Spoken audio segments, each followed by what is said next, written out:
মানে প্রচুর পরিমাণে একটা জায়গায় দারুণভাবে ফলন দিয়েছে এই পটলগুলো, দারুণভাবে, অসম্ভব সুন্দর। চাষি বন্ধুরা, চলে আসলাম আজকের আরেকটি নতুন ভিডিও নিয়ে। আজকের ভিডিওতে আপনারা দেখবেন একটা ছোট্ট জমিতে দেখুন কতগুলো চাষ হয়েছে।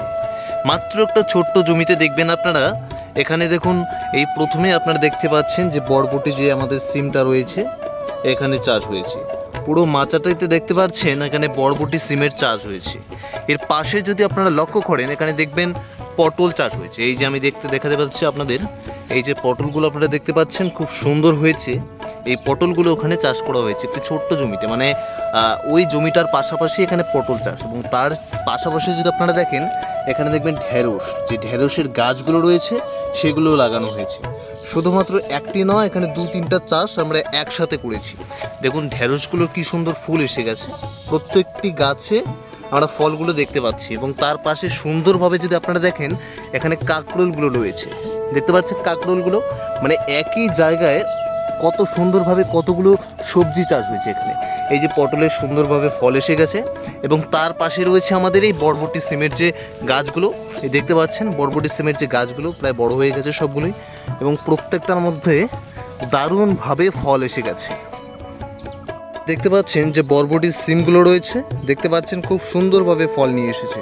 এবং আপনারা উপরের দিকটা একবার লক্ষ্য করুন, জায়গাটা বেশ অল্প একটু জায়গার মধ্যে দারুণভাবে ফলন দিয়েছে এই গাছগুলো, মানে দারুণভাবে দারুণ, অসম্ভব সুন্দরভাবে।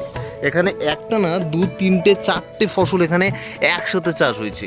এবং তার সাথে সাথে আপনারা দেখতে পাচ্ছেন এখানে যে চিচিঙ্গা আছে সেটাও রয়েছে।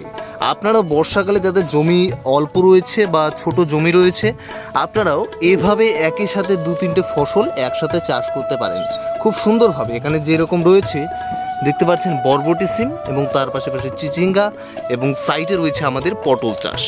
প্রত্যেকটি গাছের মধ্যে আমরা ফল দেখতে পাচ্ছি, একদম প্রত্যেকটি গাছের মধ্যে দারুণভাবে ফল দিয়েছে এখানে।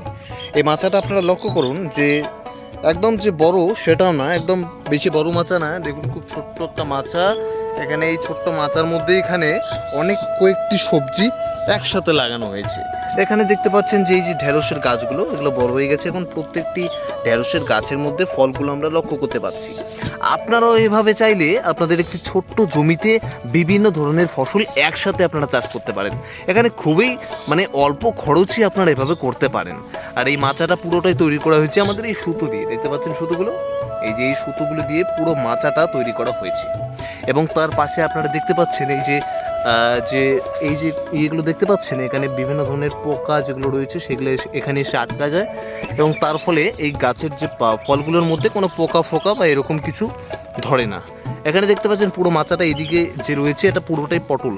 এখানে আপনারা পটলগুলো আপনারা দেখলে বুঝতে পারবেন কীরকম ফলন হয়েছে, মানে প্রচুর পরিমাণে একটা জায়গায় দারুণভাবে ফলন দিয়েছে এই পটলগুলো, দারুণভাবে, অসম্ভব সুন্দরভাবে দিয়েছে।